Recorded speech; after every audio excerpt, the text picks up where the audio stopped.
let's go over to the Nintendo and Sony sales. So Nate, you were right. You're right on this one for Nintendo. Remember, we were trying to figure out predictions for it and all of this, and we kind of thought it would be right up against the 80 million mark. But you said they probably sold just over 11 million Switch consoles, if I remember right, for that holiday quarter. Yeah, correct, because they ended up selling in this last quarter 11.57 million Switch units, that being from October to the end of December. That puts the Switch at 79.87 million systems. So it is basically at 80 at this time, well above now the 3DS.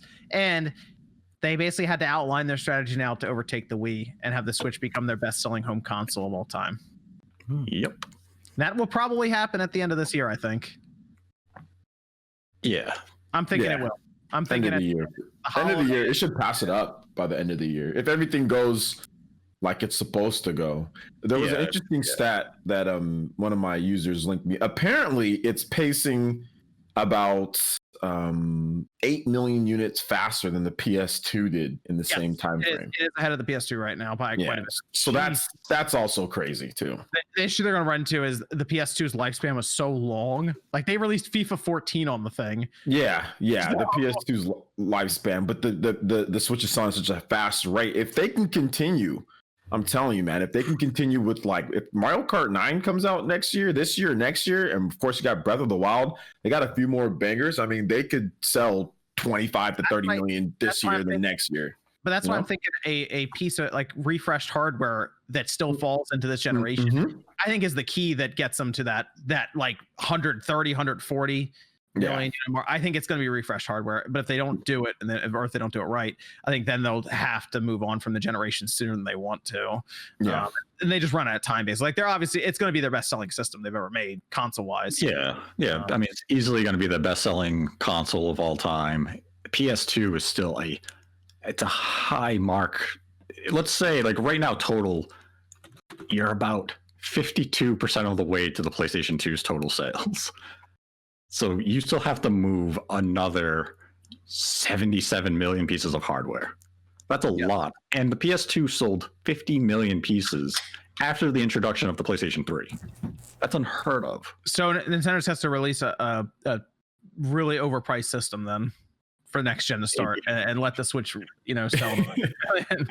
I think it's tough to gauge, especially with the PlayStation 2, because it was still a big seller in emerging markets after the introduction of the PlayStation 3. Now those emerging markets, which back then it was like South America, it was the Middle East, the United Arab Emirates, they're pretty big markets now. They are places you launch your systems.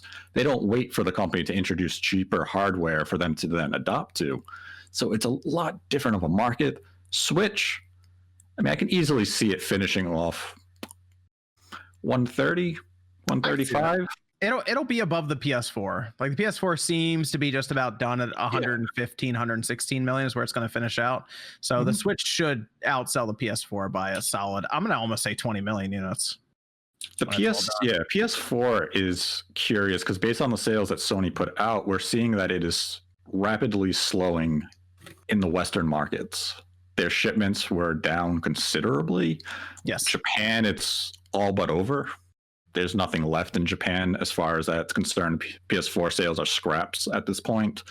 So the PS4 is not really going to have that extra long life now that the PlayStation 5 is introduced. And even though that hardware is scarce, nobody is really racing out to buy PlayStation 4 hardware. So it probably still has another solid 10 million sales left in it. You think that many? I don't think there's been. I'm gonna be interested to see if it even gets to 120 million right now. Well, it's down 77%. I think it's gonna. I think it's really gonna start falling off because, I mean, think about it this way: the PS5 is backwards compatible with PS4 games. So, like, if I'm somebody in the market right now, it's like, do I want a PS4 for $300, or do I just wait until a PS5 shows up, even if it's the digital one, because I have digital PS4 games that I have bought?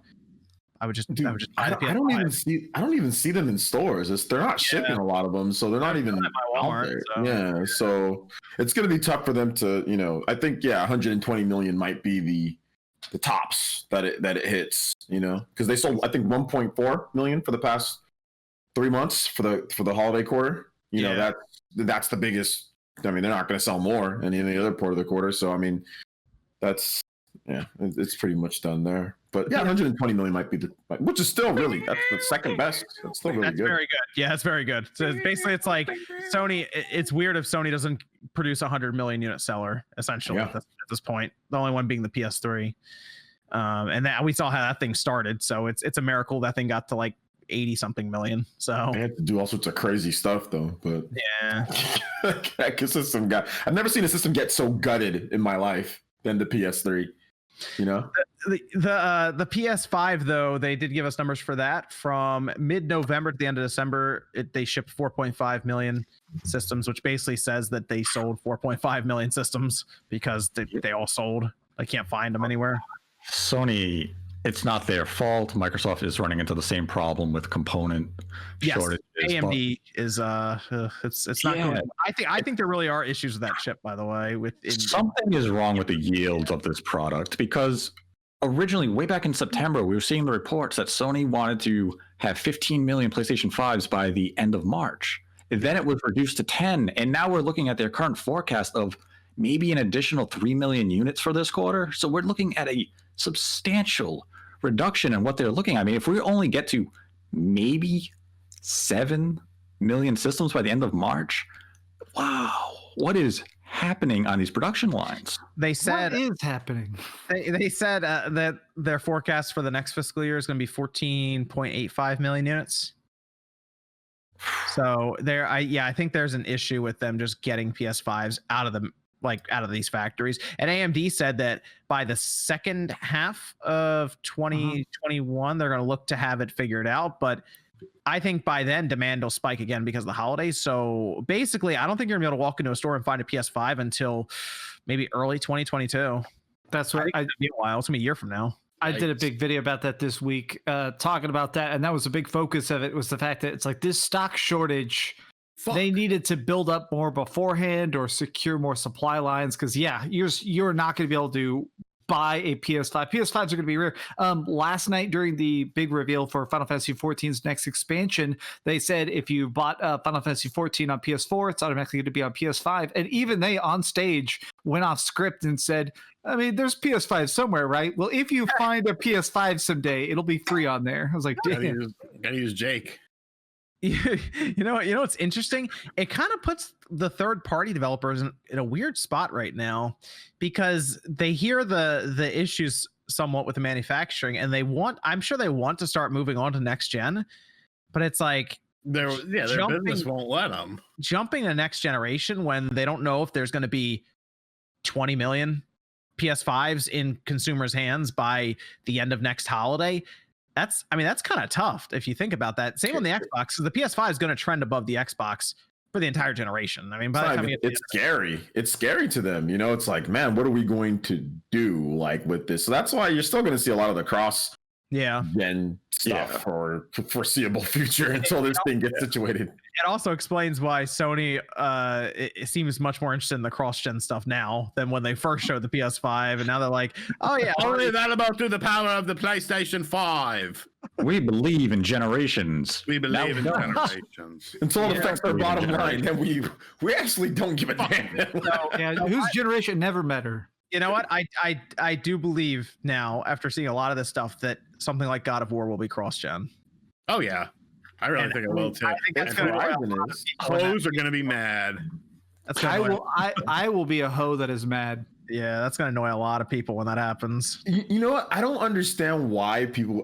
Can somebody explain to me why? Because people say it holds back, but there's not a single developer that I've spoken to. Because usually they get a different team to work on the last gen, or they get somebody else and the main team works on it. What's the problem with?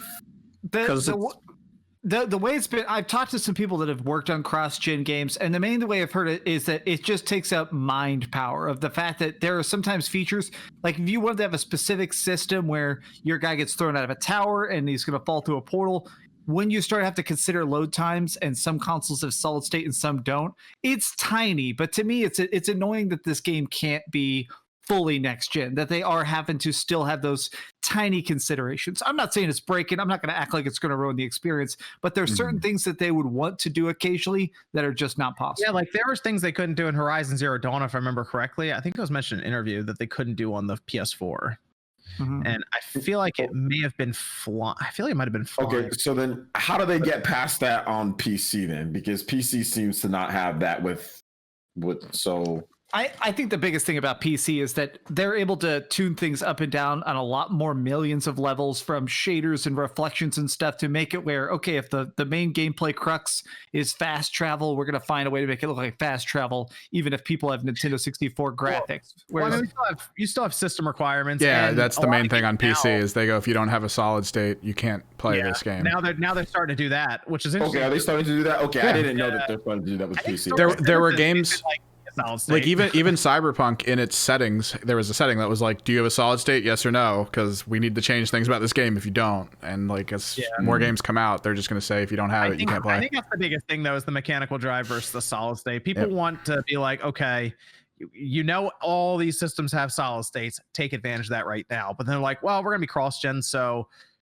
we can't. Like, there's so many corridors where you slide through and all these weird things, so that It also depends on who we're talking about. If we're talking about developers and why they care, or the consumer really has no reason to care at the end of the day, as long as you're getting a quality game. Does it make any difference if God of War is on the PlayStation 4 or the PlayStation 5 to me? No. If you have a PlayStation 4 and you haven't been able to get a PlayStation 5 because there are none, that's awesome. You get to experience this potentially great game. No, as a consumer, it's a win-win. Like, that's how I would do it. Consumer, you're winning. It's available on a multi-platforms. Everyone can enjoy it, regardless of you having a PlayStation 5. Some of it is the consumer just wants to be like, oh, how dare you support this old piece of technology?